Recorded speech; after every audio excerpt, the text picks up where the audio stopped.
Now, as you just heard me discuss with President Trump, this has been a major week for his administration as the president is racking up win after win for America. Kind of what he said on the campaign trail on Monday. President Trump signed an executive order slashing your drug prices in the U.S., most favored nation status, also a major trade breakthrough with China.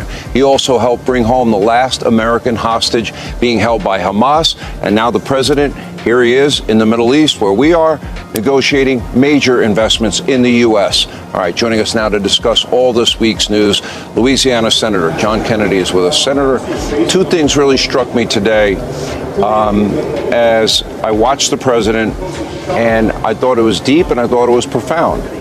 And if he can achieve it, it would be beyond historic, and that was saying to the Saudis, join the Abraham Accords, and also sending a very loud message again to Iran that you can have peace if you want it, but you're not going to be a nuclear state. He's been very, very clear. There's no ambiguity. Reaction? Well, I think Iran, to me, is obviously the most important issue. Allowing Iran, the Ayatollah, to have a nuclear weapon is unthinkable. If he gets a nuclear weapon, there's going to be a war in the Middle East. And it won't be because we started it. It won't be because Iran started it. Israel will jump on. They'll bomb Iran immediately. The president has to be very firm with Iran. He has to agree, in my judgment, to no nuclear power whatsoever. Not military and not civilian. And he has to make it very clear we can do this the easy way, the hard way. We want to reach an agreement with Iran. If they give up their nuclear capabilities, we will take the sanctions off. If not, we reserve the right to hit them so hard they'll cough up bones. And that's just the way it is. Joe Biden couldn't pull that off, but Donald Trump can.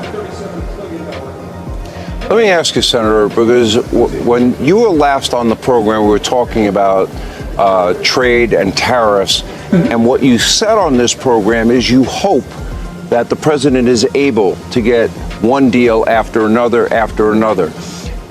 Great Britain, I don't think, really surprised everybody, but it was a good deal for the U.S. This is 60 years that friend and foe alike is kind of taking advantage of us, right? Yep. So we have an opportunity here to really get things right, which I think is critical. And then China.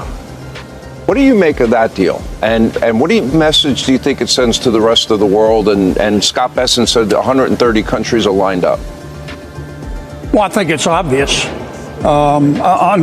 Unless you're the reason that your parents drank, you see that it was a big victory, not just for President Trump, but for America. Before the president did what he did, China's tariffs on the United States were a little over 20% on average. Now they're 10. Our tariffs on China were a little over 20. Now they're 30. That's a 20-point swing.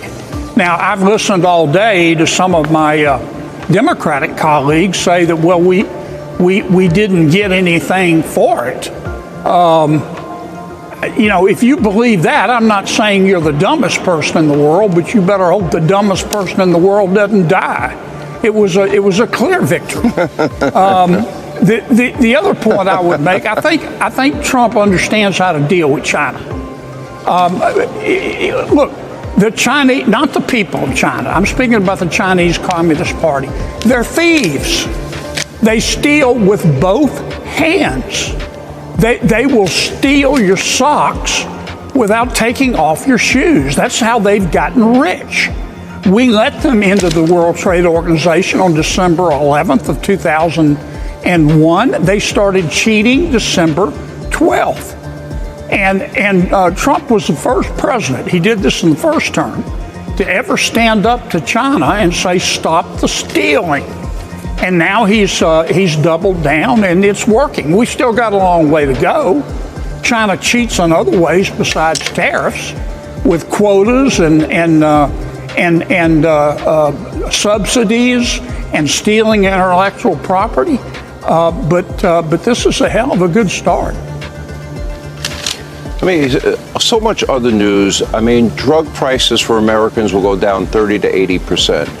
Hopefully, Putin and Zelensky can have a good meeting. I understand the Secretary of State, Marco Rubio, will be a big part of that. Then you can look at the role that maybe they played in lowering the tensions between India and Pakistan. And the thing that maybe infuriated me the most is, and we'll be in Qatar tomorrow night broadcasting, is the issue of the plane. Our largest military base here in the Middle East happens to be in Qatar. You know how much the Qataris have spent since 2003 on our military base? Over $8 billion. And you know what? I didn't hear anybody complain about the $8 billion that they invested or the military technology that we give them that helps secure their nation, just like here in Saudi Arabia. So I just think it's part of an overall, you have to look at big picture sometimes, don't you, when it comes to the issue of the plane? Well, I think most Americans understand what's going on with the Democratic Party. They're on their back foot, and they're trying to their leader is Congresswoman Ocasio-Cortez, and she years ago she took a sharp left, and kept driving, and she's moving their party to the left, and she's losing the American people, and the president keeps hitting them with one blow after another. So the plane business is just one among a number of straws that my Democratic colleagues are grasping at. Them saying, well, the deal with China makes no difference. You know, that's patently absurd, and they know that, but that's all they have, Sean.